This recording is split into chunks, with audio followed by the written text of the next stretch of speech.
This episode may contain content of a graphic nature. Listener discretion is advised. Hi, everybody, and welcome back. I'm Nikki. And I'm Mariah. Thanks for joining us on another episode of Body to Burial. So, Nikki, I know you kind of pinged me before we got started today, and you said that you had an announcement, so I will give you the mic. Yes. Well, we would like to welcome Jody to the Corners group. She just joined our Patreon. Hey, Jody, thank Right? you. Amazing. Welcome. That's so exciting. Again, thank you to everybody who's been joining the group and showing up. I know I speak for Nikki and I both when we say we really appreciate you and we appreciate the support and the encouragement. Exactly. Thank you so much. Okay, this is like what is that saying? Like your whale, like your Moby Dick. Do you know what I'm talking about? Your white whale. Yeah. Yeah. You're tracking me? Yeah, I've heard that. Okay. So today's guest is like my whale. Okay. And I'm super excited because before you and I even started this idea of a podcast, I had read a book that I powered through. Read it in 2 days and I was obsessed with it. And I literally kept trying to talk to Will about the book and the stories in the book. And, Will's grossed out by anything slightly graphic. And so he'd be like, oh, stop telling me these things. And I was like, oh, it's so good. So the book I read was called Working Stiff, 2 years, 262 bodies, and the making of a medical examiner. And the author of that book is Judy, who is a forensic pathologist. Okay. And Judy, author of said book, is our guest today. Oh, I had a feeling that when you said book and you read it, I'm like, oh, this has to be who. She always talks about her book. She's so hyped on her that it has to be her. Oh, I am Judy's hype girl for sure. All the way. 100%. Yes. Dying. I am so excited to sit down with her and so honored that she agreed to come on our show. Totally. But literally just so this is my Britney Spears. Let's just be real. Nice. I'm excited. Yeah, I bought her book because you told me how much you love it. So I have her book too. I'm only on chapter 2, but I'm loving it so far. She's fantastic. Yeah. Her stories are amazing. The way that she writes is such an easy, relatable read. It sounds like you're just talking to a girlfriend. Exactly. I love it. I love her books, love her stories. So she's going to come talk to us today about pathology, what it means, what she does, and all that good stuff. And can we just bring her on? Because I just can't wait anymore. I know. You got to be dying inside. I'm literally dying. It's like Christmas morning.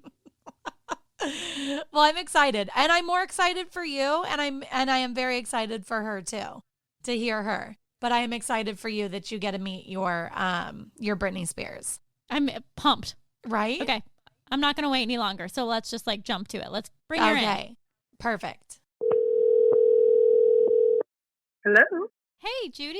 Hey, how you doing? I'm great. How are you? I'm good. Well, perfect. I am going to do my very best. I was preparing Nikki. I said I'm going to try not to fangirl over you because I am so excited and so honored that you agreed to chat with us. And I loved your book so much. So I'm going to try to contain myself and be as professional as I can and not let your stardom, get to me. I really am just a regular person. Well, that's just such a celebrity thing to say. I'm just one of you,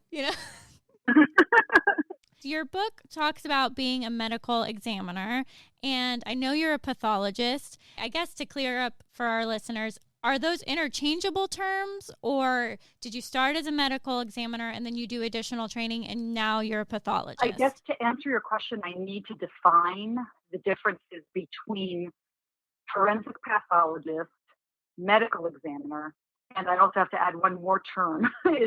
So forensic pathologist is a doctor, so you have to have a medical degree, and that doctor is trained in doing death investigation. So usually they're first a pathologist, meaning that they know how to look at organs and tissues and make diagnoses based on that using a microscope. But then they also are trained in doing autopsies, which is cutting up dead bodies to try to figure out why people died. And then you have to do an additional year of training, at the minimum 1 year in the United States, though different systems may have other requirements depending on where in the world you are. But you need to do additional training to become a forensic pathologist, where you perform autopsies primarily in cases that have legal questions. So specifically when the deaths are sudden, violent, or unexpected. And that's the definition of what a forensic pathologist is, the doctor who's trained in death investigation. So then there's the difference between a medical examiner and a coroner. If a forensic pathologist runs the death investigation system in a particular region, whether it's a county or a state, depending on the region, if the person in charge is a doctor and is trained in forensic death investigation, then that's a medical examiner system. The system is set up where a doctor's in charge. And if the system has been set up based on a different model, one in which the person who's in charge, who's making the determination of cause and manner of death, being someone who's not a doctor, typically it's a person who in the United States, they may run for office. So it could be an elected position, an elected lay coroner, or it could be an administrator, someone who's in administrative level of government and they're assigned that task. Or it could even be the sheriff. The county sheriff could also have the task of being the coroner. This is in the American model. And so those coroners will have forensic pathologists working for them, and the forensic pathologist will do the autopsy, but the decision of what the cause and the manner of death is up to the coroner, not up to the pathologist. The pathologist can weigh in on that, and most of the time the coroners will take what the pathologist says, but sometimes they might not, or they might hire somebody else and get a second opinion or a third opinion and go with that. So it's a different system, and it comes from the British system, the coronial system. It comes from the word crown, from the British system. Oh, that's interesting. I love that. Yeah, that's really interesting. I guess my next question is, we had an autopsy tech join us and walk us through her job and what she does. Where do you come in? Are you starting the autopsies, or are you taking over once the tech has completed the autopsy? What does your day-to-day look like? This tech doing forensic autopsies or hospital autopsies? Do you mind if I want to distinguish between those? Yeah, of course. She doesn't work in a hospital. She works through like a coroner, through the county, which I didn't even realize there was a difference. Is a hospital autopsy just not as invasive? It's not that it's not an invasive difference. They're pretty much the same thing in terms of what you do to the body. But the difference between a hospital autopsy and a coroner's autopsy is, in a hospital setting, you're doing the autopsy to answer questions, usually for the family or the doctors who took care of the person who died. So there really isn't a question about why they died. If we don't know why they died, then they have to be referred to the coroner or the medical examiner. But in a hospital setting, usually we know why the person died. They usually have multiple medical problems. They came in for some sort of disease process and they had treatment, and then the treatment did not work and they died and they passed away. So then the questions that get raised are, well, why didn't the treatment work? Or how extensive was the cancer that they had? We know they had cancer, but we want to know, did it spread to all the organs, or did the chemotherapy work? So these kind of questions, these are medical questions. They're not legal questions. Nobody's trying to sue anybody, and there isn't any criminal component, but we do have medical questions that can only be answered by an autopsy, and that's where a hospital pathologist would perform that. They would not have the specialized training of a forensic pathologist. They're still qualified to do an autopsy, but it's to focus specifically on medical questions. When a coroner or medical examiner takes jurisdiction, the death is sudden, violent, or unexpected. So the death often happens at home, or it happens on the street, or the person's not identified. We don't even know who they are. Those are the circumstances under which a case would be referred to the coroner. And even if someone dies at the hospital, but the doctors at the hospital don't know why they died, if they are confused and don't know what to write on the death certificate, those cases also get referred to the medical examiner or coroner to do a forensic autopsy, because it could be that they died because they got the wrong medication. at the hospital, or it could be that they died because of something untoward that happened to them and they made it to the hospital, but they died in the emergency room and the doctors didn't have a chance to really figure out what was going on. Any sudden death or quick death or death within usually 24 hours of admission to the hospital usually gets referred to the coroner or medical examiner. So that's where that system kind of kicks in. So to answer your question about the tech, what happens is the decision about whether or not to perform an autopsy in the United States is usually made by the pathologist working for the coroner. So what happens is my typical day is I'll come in the morning, I'll look at the cases of the people who have died. Usually there's some file folders on my desk, and the summaries of what happened to the people who are in the refrigerator. We have refrigerated storage for the dead bodies, and they will have been brought in over the past 24 hours from the day before by investigators who go out. So the investigators may be medical examiners investigators, or they might be sheriff's deputies if I'm working for a coroner's office, for instance. And those investigators will go out to the field and pick up the dead body, talk to the people who last saw them alive, write a little summary about what happened to them in the 24 hours or so before their death, like the circumstances of death. And then they'll bring the body back to the cooler and they'll be refrigerated overnight. And the next morning I come in, I read those reports, and then I can decide whether or not they need a full autopsy. In some cases, people are elderly. It's, just because they died at home the case was brought into the coroner's office because they died at home and they didn't die in a hospital. But they have no natural disease. Their own doctor was not surprised that they died. We have documentation from their medical records about the circumstances of death. So sometimes we could just do an external examination of the body and we don't have to actually do a full autopsy. And other times we really don't know why they died. We need to do the autopsy to figure it out, in which case I will go into the morgue. I will be gowned up and wear personal protective equipment. And then working alongside the technician, the autopsy tech, we will do the autopsy together. So where I work, the tech does not do the autopsy unsupervised. You have to be in the room with them. You can watch them, or you could actually be doing the incisions yourself while they're assisting, meaning that they're taking photographs, writing things on the dry erase board, or packaging up evidence. So it's really the role of the tech is very different in some areas versus others. Depends on how experienced they are and what the comfort level is of the individual doctor working with them. Okay. So you work for the county, or how does that work if you're a pathologist? Is it hospital and county? Are those the only two settings that a pathologist would be in?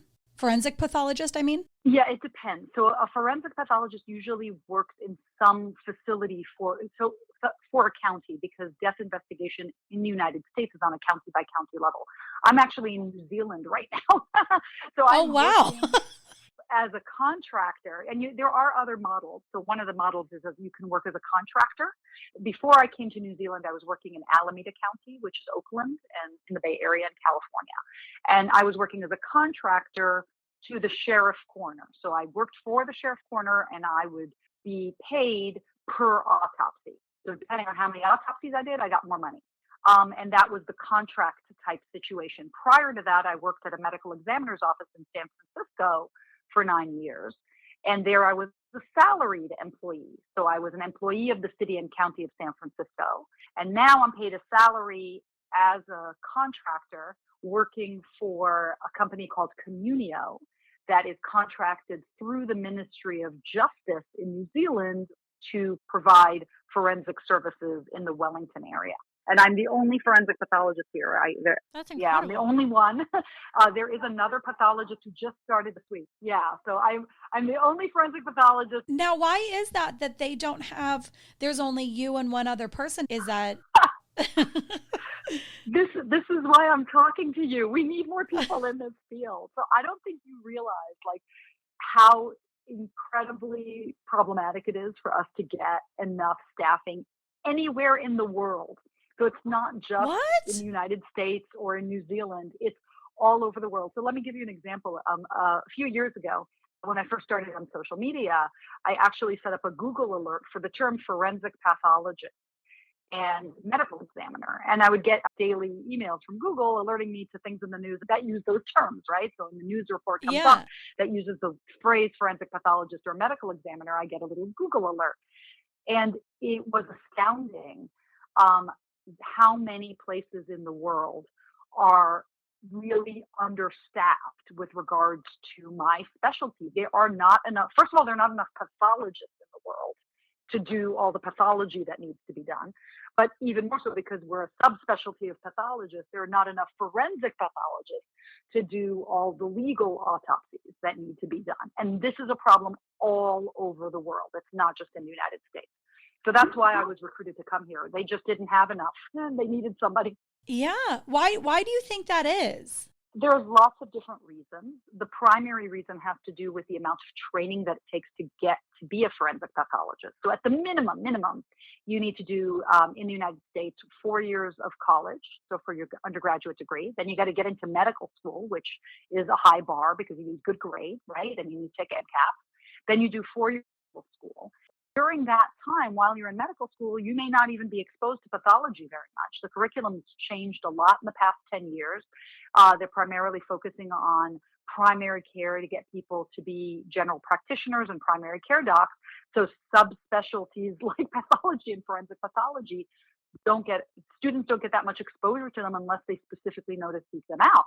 And so then you still 4 years college, 4 years medical school. Then at the minimum, you need to do 3 years in the United States of anatomic pathology training, and then another minimum 1 year of forensic pathology training. So even if you just went straight through, you'd be about 29, 30 years old before you actually had your first job where you're working independently and not being supervised. That's the opposite. Wow, that is a lot of training. I had no clue. And a lot of debt too. I mean, if you look at the cost of medical school education nowadays, people are getting into, $300,000, $500,000 of debt before they've even finished their education.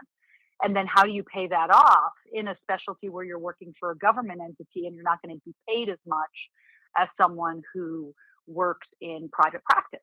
So if, for example, you finished your 3 years of pathology and you went to practice just surgical pathology, looking at specimens that come out of surgery, you can make on average about $100,000 a year more than if you took an extra year of training to become a forensic pathologist. And that's for the rest of your career.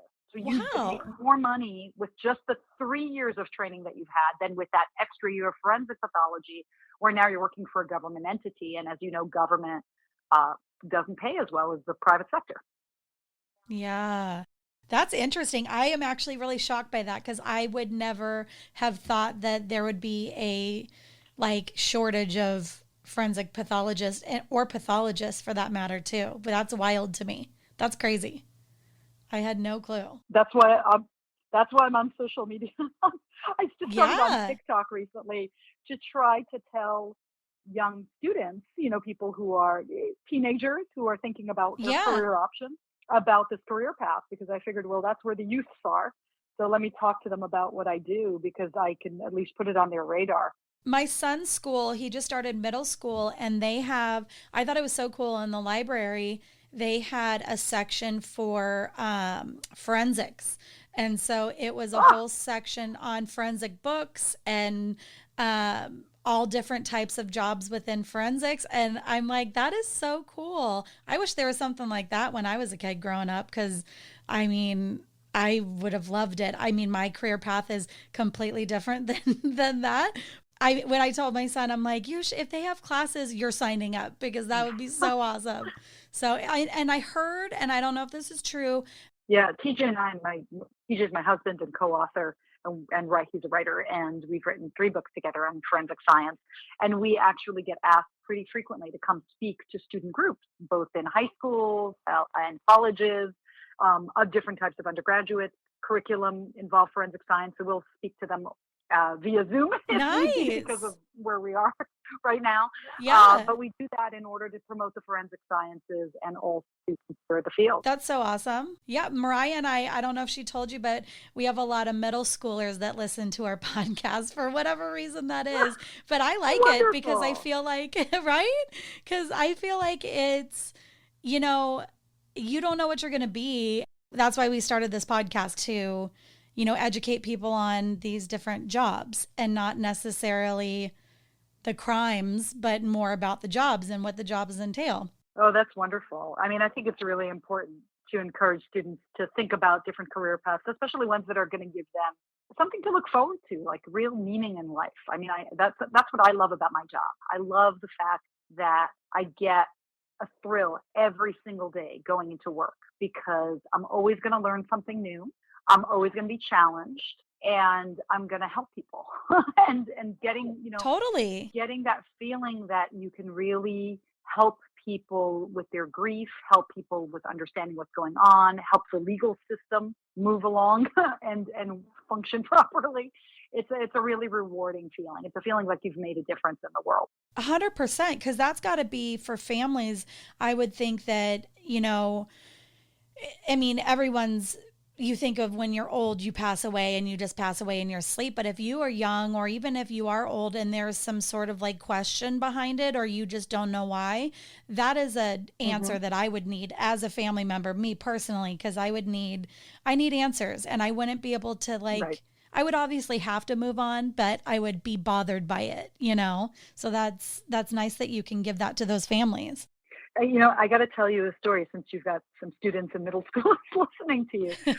A while back, I went through my files, that I had at the house, and I found some old report cards and grading assessments from when I'm not kidding, in elementary school and middle school. And I believe it was my third grade teacher, Rabbi Camlet, who made some sort of comment on my report card, because it was a written comment about how Judy doesn't like open-ended questions. Some questions don't have answers, and she gets very frustrated when there is no answer. And I looked at this thing from when I was in third grade, and I realized, well, that's the sign that I was meant to be a forensic pathologist. I just don't like not having an answer. That's You funny. should have realized that was my strength at that point, not a critique or a weakness. That's funny. Have you had cases where you can't get an answer, or usually every case you get some sort of answer? So even when we can't get an answer, that's also an answer. And okay. the reason for that is because the autopsy itself learned that over the years that it's okay to not be able to get the answer. And that's really because it's a function of the limitation of the autopsy itself. An autopsy looks at the anatomy. So I can only look at the structure. I can't see the function. And let me give you an example. So there are plenty of people walking around in the world right now who have a condition called Wolff-Parkinson-White syndrome or Brugada syndrome, where their heart doesn't beat properly. There's a problem with the channels that move in and out of the cells, and they don't have normal heart rhythm. And as long as they're alive and walking around, we can measure those abnormal heart rhythms. We can actually measure the electrical patterns in the heart.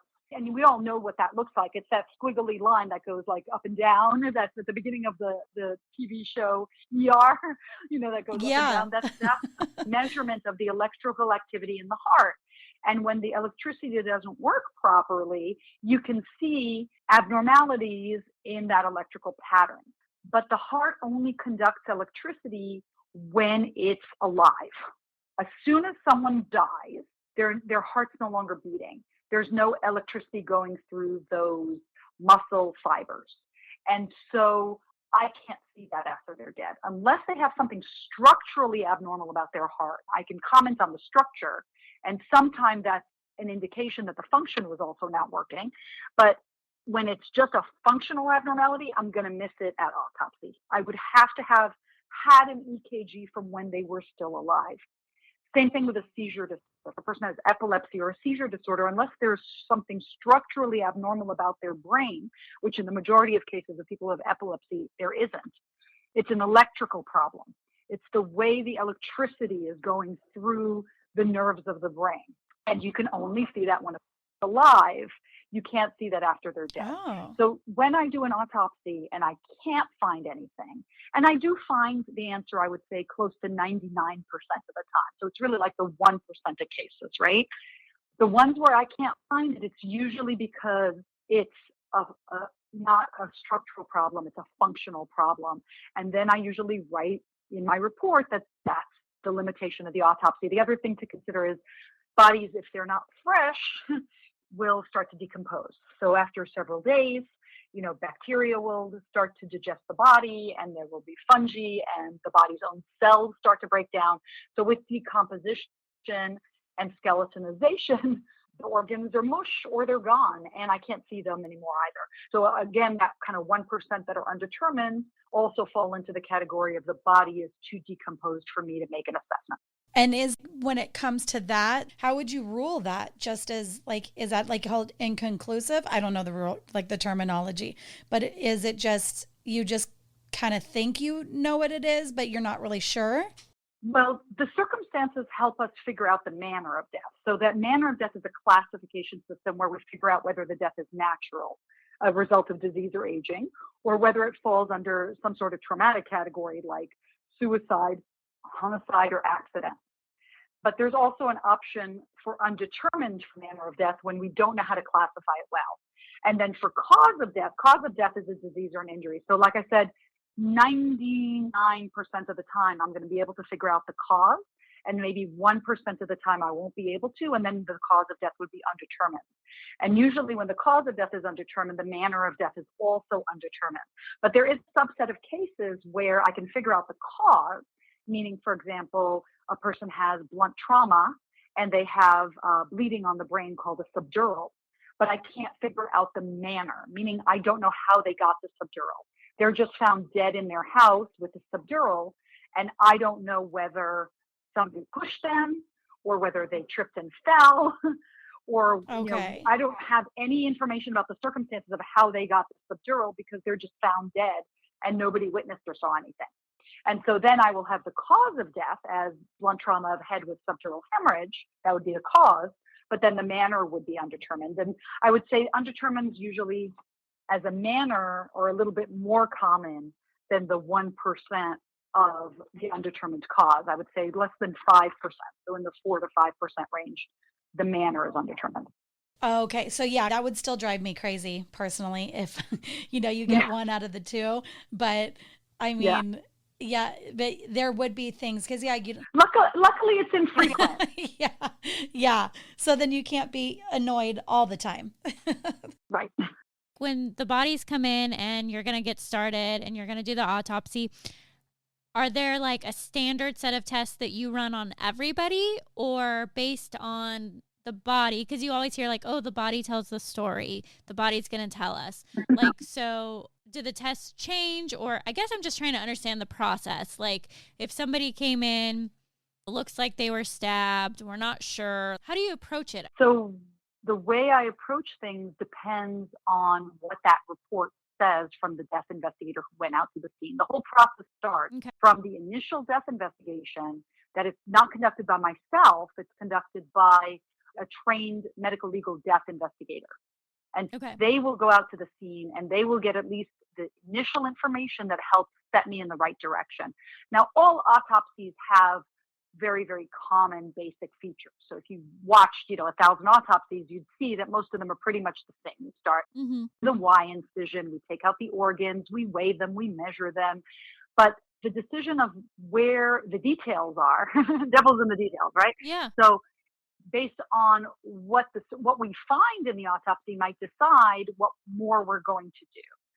So if I have a case where it's suspicious and a person looks like they've got some injury on their body, but I don't quite know how to characterize that injury, I will treat it as a suspicious case. We would have the police take photographs, or we would take a lot more extensive photographs. We'd be collecting evidence up front because we're concerned about that case. And then as we perform the autopsy, we might discover that injury is just superficial and doesn't go deep into the organs and probably had nothing to do with the death. Maybe the person was feeling really sick and had a heart attack and was stumbling around the house, or maybe they were really drunk and they were stumbling around and they got these injuries, and the injuries were just superficial. They didn't cause the death, but they were a consequence of the person getting injured in the process of dying. In which case, then we'll, we've treated it like a suspicious case. We've packaged up all the evidence, but now that we've discovered that it's actually a heart attack or an intoxication, we won't do anything with that evidence. We're not going to like move forward and arrest anybody. Like Yeah. I tell the police, I think this is a natural death. I don't think there's anything more to do. And then the evidence just gets either returned to the family or thrown away, depending on what it is. If it's personal property, it gets returned to the family. If it's, fingernail scrapings, we might just throw it away. But if the case then becomes suspicious, then we would keep all that and pursue it. So it depends on what we find at the autopsy, and that helps guide us to decide, okay, I need to do additional testing because I didn't find a cause. Did a full autopsy, couldn't find anything else. Like everything looked healthy, everything normal. Sure. So then I know, okay, well, I need to do more testing, right? I need to send the blood out for toxicology to see if there's any drugs in their system. I need to take little pieces of tissue to put under the microscope to see maybe there's a diagnosis that I can pick up under the microscope that I didn't see with the naked eye. So everything is, it's kind of decision tree. You make that the next decision based on what information you were given and what you found at the autopsy. What's the longest that maybe you're combing through a body to get your answer? Could it take weeks? Like, what's the longest it takes, I guess? So a typical autopsy takes about an hour. We're talking about like an average, like a heart attack or an overdose or a suicidal hanging, something simple would take about an hour. I would say it takes me about 10 or 15 minutes to review the outside of the body, and then about 45 minutes to take out all the organs and send my specimens off. But the case doesn't end when I do the autopsy. So that 1 hour, I'm not ready to finish it right there. I need to wait until I get my laboratory results back. So typically it'll take about 2 weeks for me to get my microscopic slides back from the lab. It'll take about 2 weeks to a month for me to get the toxicology results back from the lab, because those get sent off and then have to be processed in a laboratory setting. And then it'll take me another hour to review my transcript. First I have to dictate it. I have to review my transcript. I've got to look at all the information. Sometimes I read medical records. And so I have to kind of get back to it and remind myself, what is this case about that I haven't looked at for a month? And then finish my report. But since your question was how long could it take, the longest autopsy, the longest ones tend to be homicides, because we're collecting evidence. Okay. We have a lot of photographs that need to be taken. And if there are complicated bullet paths or a lot of trauma on the body, it could even take several days. So a typical homicide I'll do in about 3-4 hours. It'll be my only case for the day. I won't do anything else. And then the longest one I've ever done was an officer-involved shooting case that was about 10 or 15 hours over the course of 3 days, just because there were a lot of intersecting bullet paths and we had to recover the bullets. And then just to clarify, like you said, in the homicide with the police officer, the body, could it potentially sit with you for a month before the family could have it back? Or at what point can the body be released back to the families? In most cases, we release the body back to the family within about 24 hours of the autopsy. Oh, okay. When the autopsy is finished, then we release it back to the family. We try to release the body as quickly as possible, but there are some cases that a body might need to be held for a longer period of time, especially if it's, let's say, skeletonized or decomposed remains, and we need to bring in an anthropologist so that then they need to examine the bones. So we may not return a body to a family for quite some time, especially if the person needs to be identified. For instance, we're not even sure who they are. So we could be holding bodies sometimes for months, plural, if we don't even know who to return it to or who they are. It really depends on the case. One that I know you touched upon in your book, but I just think it's like such an interesting thing. And I definitely feel like as a mom, I could potentially behave this way. But how often do you have people reject your findings because maybe they didn't want to believe their child was a drug addict or that they committed suicide? Do you get a lot of people protesting what you classify their death as? It hasn't happened that often. First of all, a lot of times I won't even know because they might just not accept it and not tell anybody, or just complain to the coroner and it won't get back to me. When it gets back to me, it's infrequent, but usually we have a long conversation about it. And sometimes I change my mind. I mean, I have been in situations where I made a determination and then the family called me back and gave me additional information that I just didn't know about at the time that I signed the case out. Like I thought that the person was chronic substance abuser and that this was an accident. And then the family called me up and said, hey, they left a suicide note. Didn't you know about that? And I'm like, no. So let me tell me more. And so we've changed it, accidents to suicides, suicides to accidents, depending on the additional information that we got. It may or may not change our opinion. You have to keep an open mind. I mean, you got to remember these things are written on paper. They're not written in stone. I have no vested interest in sticking to my guns when the evidence supports something different. There are a lot of times that pathologists may change their minds. I believe most recently in the news was the Elijah McClain case. The original pathologist changed his determination of what it was, and that was just in the press just past week. Do you ever have pushback from law enforcement? Do you ever have challenges where they're very confident that this happened this way based on what they've seen at the scene and your analysis doesn't support that? I have had some conflict with law enforcement in the past, but it has to do with the fact that they've gotten conflicting information from people at the scene about what, and then I'm telling them that's not what the body's telling me. It creates more work for them.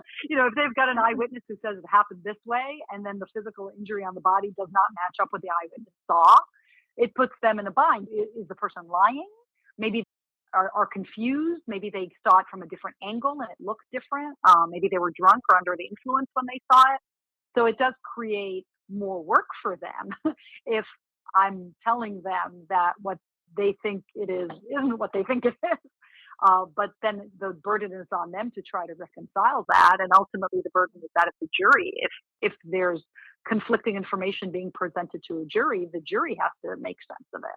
Usually I try in my role when I testify as an expert witness to try to resolve some of these issues up front by looking at all of the evidence and all of the witness statements and the body to see if I made a mistake, for instance, or if somebody else made a mistake. Sometimes you can figure things out. I mean, I've had situations, I had a case where I testified in several years ago where an eyewitness claimed that a shooting happened a certain way, but in looking at the physical evidence of the body, it completely was the opposite of what she said. It didn't match up with what she was saying. And she was the star witness for the prosecution, and I ended up getting hired by the defense attorney to explain that her testimony didn't match up the injuries on the body. And furthermore, it turned out that she was standing right by a window which was very well lit, while the body was in an area that was not well lit. So I also had to explain why her vision may have been affected by the fact that she's in a well lit area looking past the light into a dark area, a place that's not well lit. So her vision would be affected by that from a physiologic standpoint, a medical standpoint. As you know, every time you walk into a really dark room from a brightly lit area, you can't see anything. It takes a few seconds for your eyes to adjust. Yeah. No, I would assume that the body doesn't lie, right? Like its story isn't lying or changing. So isn't it most of the time like it's kind of cut and dry, or not even really once you have concrete evidence if it's a case like that? It really case by case. The body doesn't lie, but it doesn't tell you the entire story either. You need sometimes the context in order to interpret the injury on the body. One thing that I wanted to circle back on that I think is an interesting concept that I know we didn't touch on is like, how do you determine a time of death? Is that tricky? Time of death is, I call it time of death is the holy grail of forensic pathology, because it's really, really hard to get accurate, and it's really hard to really pin down. There are lots of different modes to try to figure out time of death.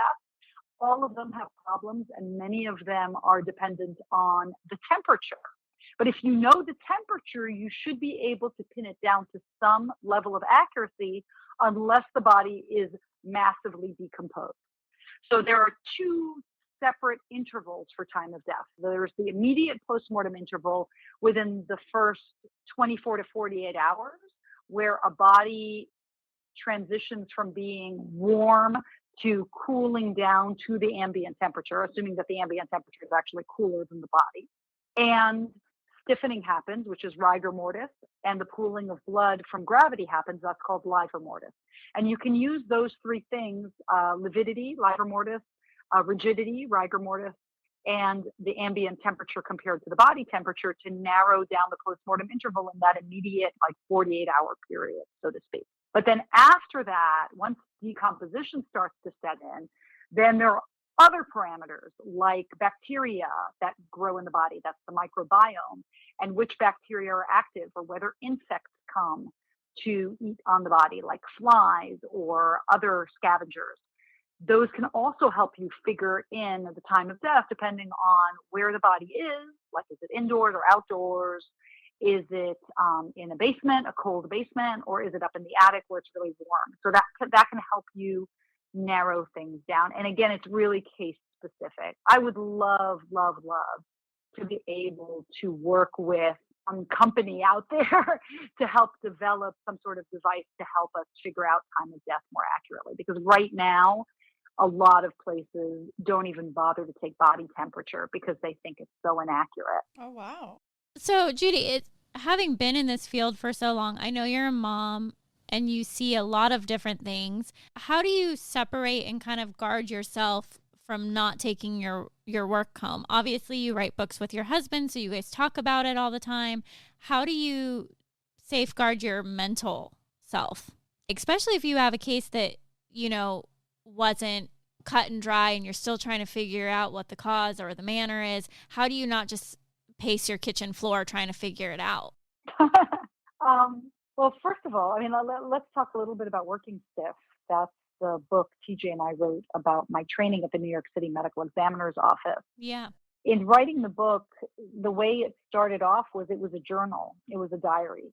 So I have to say that during my training, every day I would write in my journal, and the journaling process actually helped me process some of what I was experiencing.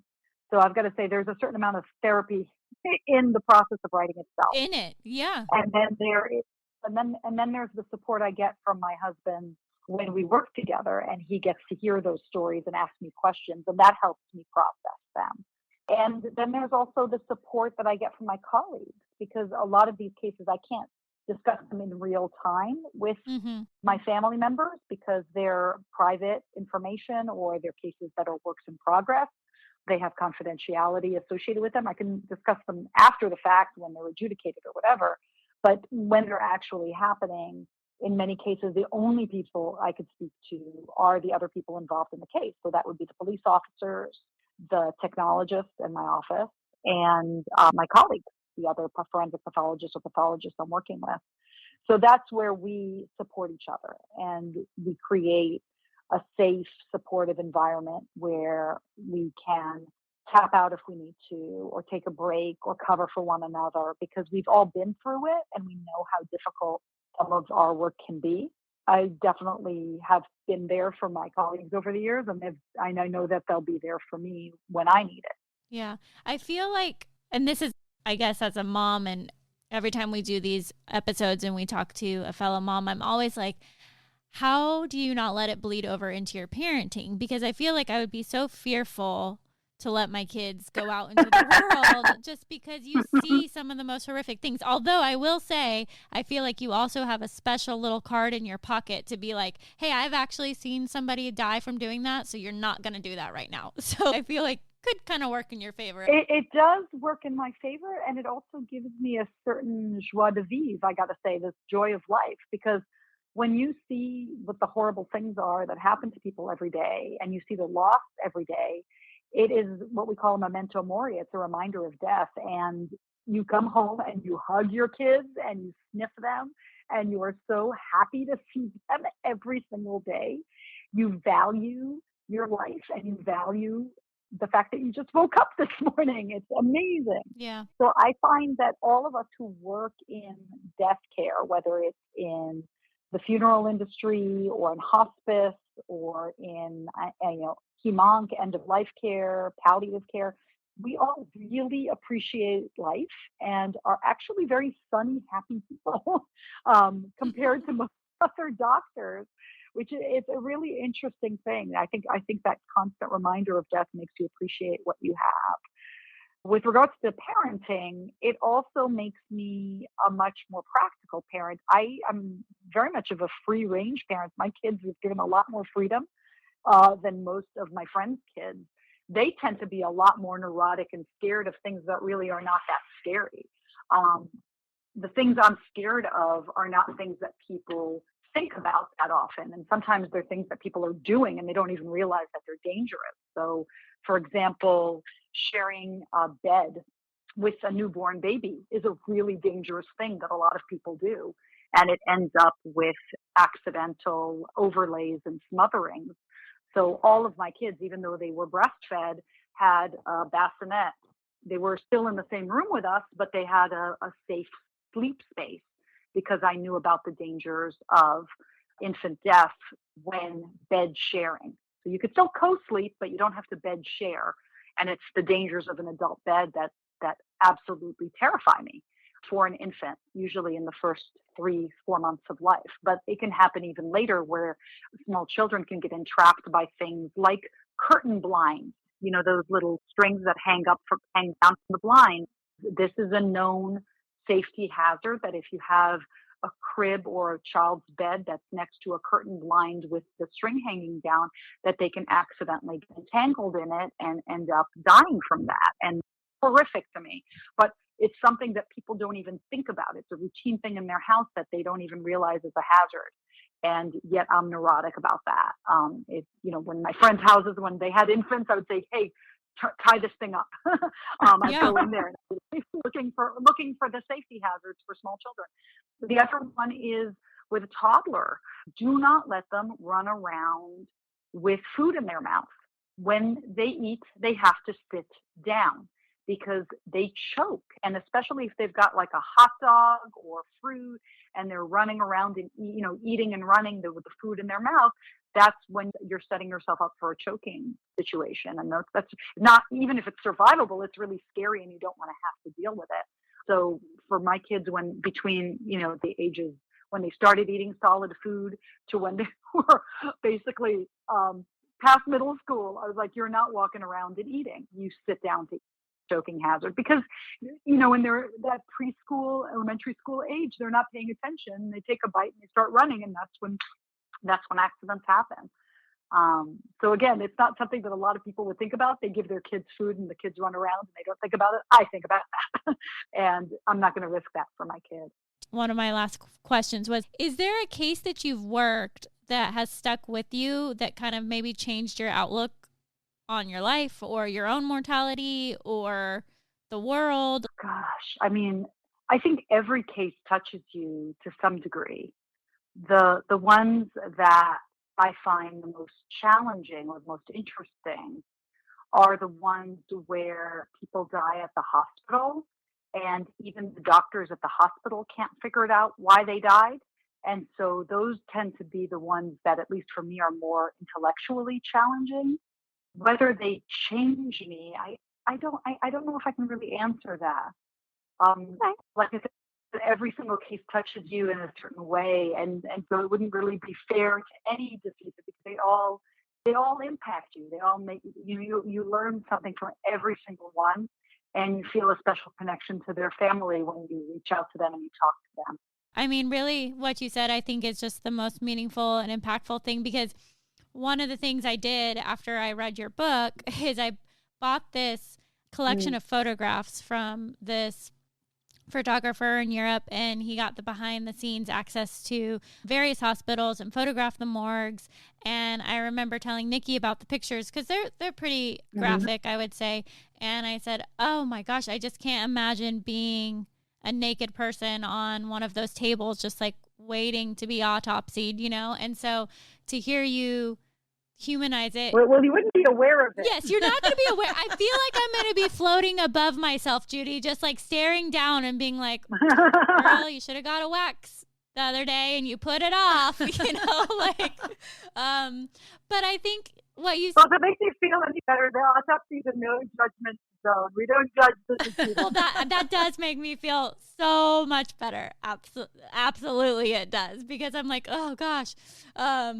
But no, I think how you just humanized it though, and you learn something from every person that you interact with, and whether it's maybe, emotional or scientific or however you want to classify it, at least that makes me feel better that, if you autopsy me, it's going to be a good thing. It's not going to be awful. No, well, I mean, I think that's the way I can deal with it, to be honest, because I found taking care of patients in the hospital when they were conscious and in pain was so much more stressful on me. And I had a much harder time with boundaries and not thinking about them when I came home than I do with students. Like when a person is dead, they're dead. Like their body is separate from who they were as a human being. They're just like a shell.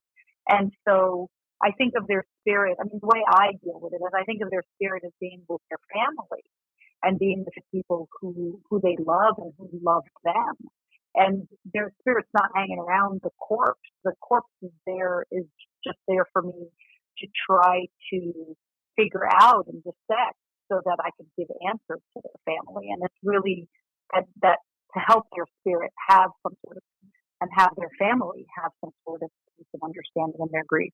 So that's how I process it. That's how I frame it to make it, I guess, more palatable and understandable and again, give meaning to what I do. Yeah, that makes sense. I do have a question just as like a curious person. If someone was interested in getting into the field or, debating going a step further in their career, is there opportunities to shadow in your department? Can someone get their feet wet before they decide to jump all the way in? So yes, and the answer is yes and no. So it depends on where you are in your training and your educational journey and where you are professionally in your career. So for instance, if you are young, you're a student, you're still in school, then I would encourage you to look at my blog. I have a blog where I have frequently asked questions. So if you just Google FAQ3, I want to be a forensic pathologist, or for students interested in forensic pathology, it should come up as the number one Google search for that, because the FAQ3 is the frequently asked questions, and that should come up. And that has a step-by-step directions on how to become a forensic pathologist at any level of training that you're in. I love that. Hey, that's great. So if you're in high school, this is what you should do. If you're in college, this is what you should do. If you're in medical school, this is what you should do. And I have it kind of stepped out by that way. But let's say you're in your mid-40s and you've had a career in doing something else, and you said, I was meant to work in death investigation or in forensics. How can I get into this field? Kind of depends on what education and training you already have that you could bring to the field. So let's say you have worked in cosmetology and you do cosmetics. Well, guess what? Funeral homes need people to put makeup on decedents so that they look good for funeral homes. Yeah. Are ways to work within the realm using the skill set that you have. Let's say you worked in administration or finance. Well, medical examiners' offices need financial directors and need administrative personnel to answer phones and help interact with families. So you can get into the field using whatever skill set or experience you've already had. So there are lots of realms of forensics that may need your skill set. It's just a question of where your interest lies and whether you want to do additional training in your study. I love that. Because, our middle school fans, I love to, let them know the way to get there, to see it. That's great. Nikki, let's just do a couple of our fun questions, and then we can let Judy get on with her Saturday morning. Sure. What is one of your hobbies besides writing books? Besides writing books, I like to draw and sketch and paint, especially when I'm on vacation. I will take a little sketchbook with me and sit on the beach and draw the waves or the kids playing or whatever. I really like drawing. And that's been a hobby my entire life. That's awesome. It's very artistic. I also like baking. I make really good jellies and strudel. I have a strudel recipe on TikTok if you want to check it out. Ooh, yeah. I'm the baker. Yeah. I love that. You could have like pathology in the kitchen. Could be like your baking. That's your next book, Judy. Like a whole book of recipes. We actually have a joke which we refer to as this is going to be our television show. Farron did a television show to be called Forensic Fridge. And that's with something dies in the fridge and you have to figure out what it is. I love that. What is something that you hoard that you would be embarrassed to admit, or maybe not embarrassed? Oh, I could tell you what it's not so much hoarding, it's collecting. Okay. I collect forensic themed clothing and jewelry. Really? Earrings that are shaped like skulls. Yeah. People have commented on my TikToks about that because I have little skull-shaped earrings. I have a shirt that's got like a death certificate on it. This one's going to tell us your true personality type. But when you're going to load the dishwasher, do you rinse your dishes off before they go into the dishwasher, or do they just go straight in? It depends. Oh, okay. Actually, what we do is we give them to the dog to lick first. Well, there you go.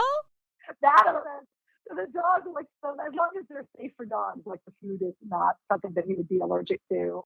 That would be unhealthy for him, like onions. But we let him lick the plates first, and then they go in the dishwasher. Well, Judy, thank you so much for agreeing to chat with us and answering our questions and giving us the opportunity to speak with you. You definitely made like the little girl in me so happy, and it was so fun. Okay.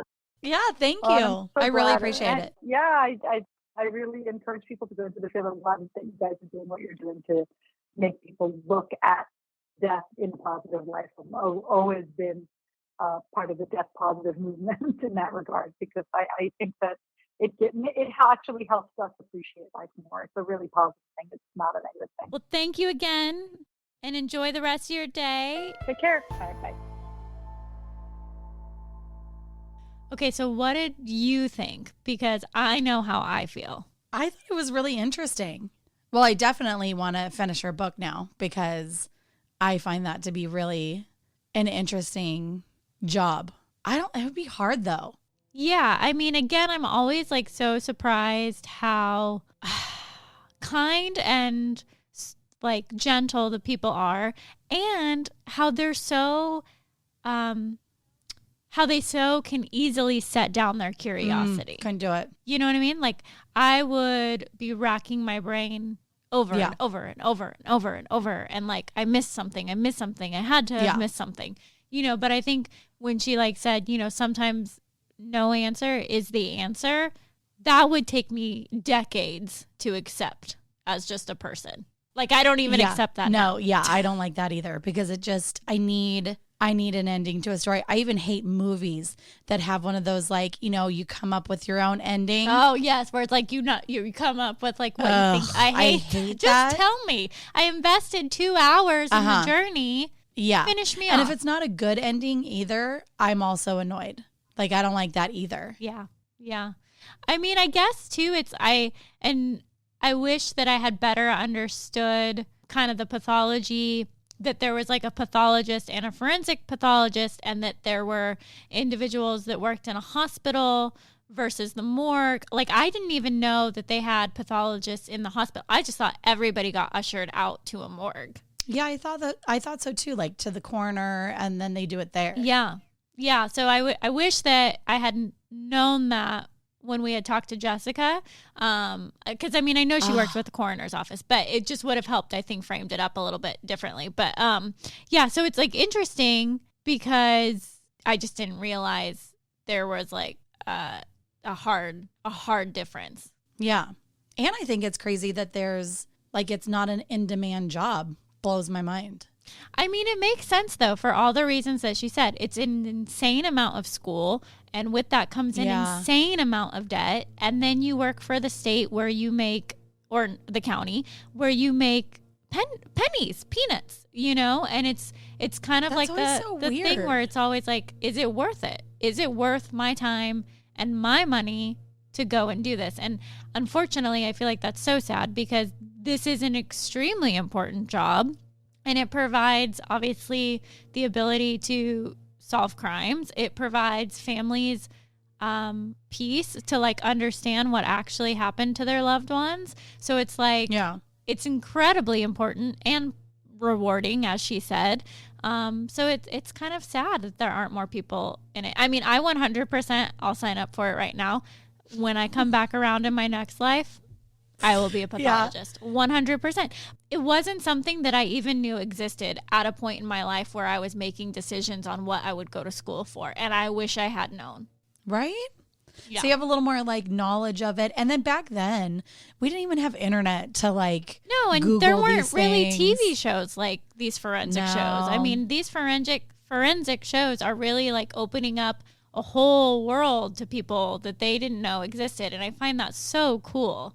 Exactly. And I wish Me that too. had been around just because of like my affinity for science and my love of like these, what happened and this and that. Like I wish that I had been able to somehow tap in more to like forensic jobs. Yeah.